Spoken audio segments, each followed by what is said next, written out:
C'est dans la cour de cette résidence que le colonel Kadhafi a fait installer sa tente. Comme pour tout chef d'État, la garde républicaine accueille Mouammar Kadhafi au palais de l'Élysée.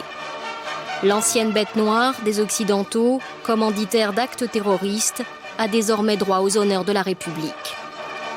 Le colonel Kadhafi a abandonné son programme nucléaire et collabore dans la lutte antiterroriste.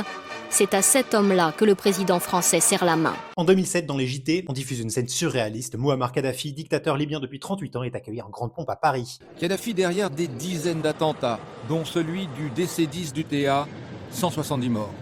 Il a aussi retenu en Libye pendant plusieurs années un médecin palestinien et 6 infirmières bulgares. Ils ont été torturés avant d'être libérés. La France a négocié la libération des infirmières et une visite d'État contre un petit pactole. Il devrait signer avec Paris pour plus de 3 milliards d'euros de contrats. Dans les JT, on multiplie alors les périphrases embarrassées, mais les images elles parlent d'elles-mêmes. Kadhafi reçoit dans sa tente, Kadhafi visite Versailles avec sa chapka, puis le musée du Louvre. Kadhafi dîne à l'Élysée, un spectacle caricatural qui laisse bon train au détournement. Ce soir, Mouammar nous accueille sous son chapiteau.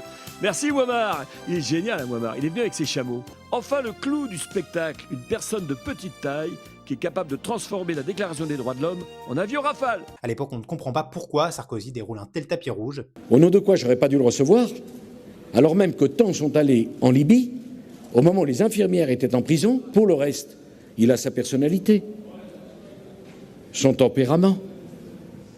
C'est pas moi qui vais les juger. À ce moment-là, personne ne sait que les vraies raisons de la visite vont exploser 4 ans plus tard. Le 28 juillet 2011, Mediapart publie une dizaine de documents confidentiels sur l'affaire Sarkozy-Kadhafi, indiquant que la Libye aurait financé la campagne de 2007 de Nicolas Sarkozy. Une enquête judiciaire sera ouverte 2 ans plus tard, des notes, des valises d'argent, des intermédiaires, et au fil des années, la justice confirme des flux entre 2005 et 2008. La visite de 2007 devient alors le symbole d'un pacte politique explosif. Nicolas Sarkozy se défend sur tous les plateaux avec une couverture médiatique qui lui est largement favorable. Sa proximité avec les propriétaires des chaînes privées devant aider. On découvrira même en 2024 des textos montrant comment BFM TV a adapté une interview à sa demande, des SMS où Nicolas Sarkozy est surnommé le boss. 13 ans de démenti, puis en septembre 2025 le verdict. Selon le tribunal, Nicolas Sarkozy s'est rendu coupable du délit d'association de malfaiteurs, dont l'objectif était de préparer une corruption au plus haut sommet de l'État français, dans le but de financer la campagne présidentielle de 2007 par le régime de Kadhafi. L'exceptionnelle gravité des faits a justifié 5 ans de prison ferme avec exécution provisoire, plus 100 000 € d'amende et 5 ans d'inéligibilité. Et aujourd'hui, le feuilleton continue. Nicolas Sarkozy sort un livre ce mercredi, Journal d'un prisonnier, aux éditions Fayard de Vincent Bolloré, où il raconte